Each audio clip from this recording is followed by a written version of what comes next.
So this right here is a flow selector. You might also hear it be called a branch selector box, a multi-port distribution box. Depending on what brand it is, that's what they're gonna call it. It's all proprietary, and so they've got to name it something new every time.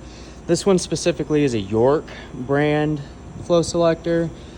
I don't know what they call theirs, to be honest with you, so I'm just gonna call it a flow selector.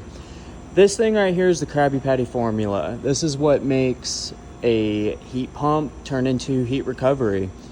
You can think of it as like a bartender that deals in two drinks, hot gas and cold gas. It's the brains behind all the heat exchangers. So whenever they want to be cold or warm, this one has a valve block in there and it sends and receives gas. So you've got two types of heat recovery. You've got 2-pipe and 3-pipe.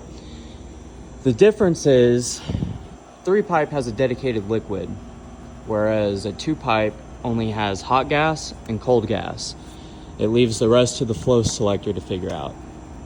So what's neat about this is since you have a dedicated liquid line, you can go immediately from here and just flash into a vapor and provide cooling.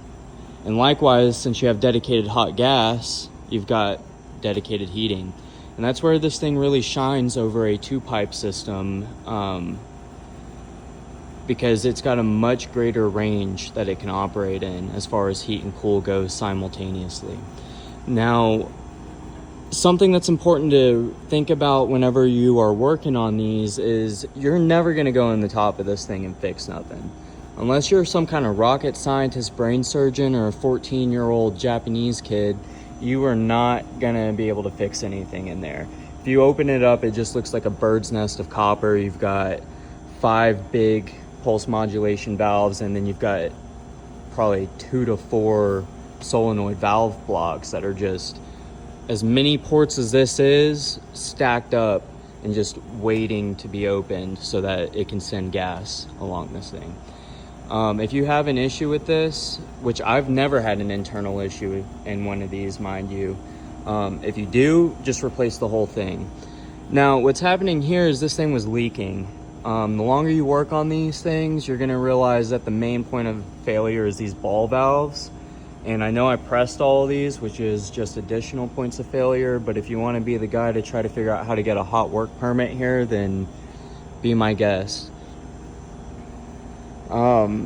Before I go, I want to just talk about the difference internally inside this thing between 2-pipe and 3-pipe. So since this has dedicated hot gas and a dedicated liquid, it doesn't care so much about how it's separating the two as much as a 2-pipe does. So on a 2-pipe system, you've got hot gas entering this thing. Remember, your cold gas is just returned to the compressors. That's all leaving gas. So your hot gas is coming in and it goes through a separator, a liquid gas separator. So basically what it is you've got 2 tubes and they are separated vertically. In between them you have a pipe, and what that allows to happen is all of your hot gas is going to rise up into this pipe while all of your liquid stays down low, and through that process it's separating them so it can send liquid to go be metered and hot gas to go be used for heating. Now you've got probably 4 different modes with any of these, but especially a 2-pipe system. You've got heating main, heating only, cooling main, cooling only, and that's going to dictate how this thing operates internally. I'm not going to get off into the weeds on that because it's all complicated and I nor anybody else fully understand the logic behind every brand, so I'm not even going to try to communicate that to you. Just know that this thing's either working or it's not, and if you have an isolated issue with one of these heads, hopefully you've got a spare that you can use. If that doesn't fix your problem, you're just going to replace this thing. I mean, there's not a whole lot of servicing you're going to do on this, and if you can service it, then you probably need to be making more money doing something else. Anyways, good luck.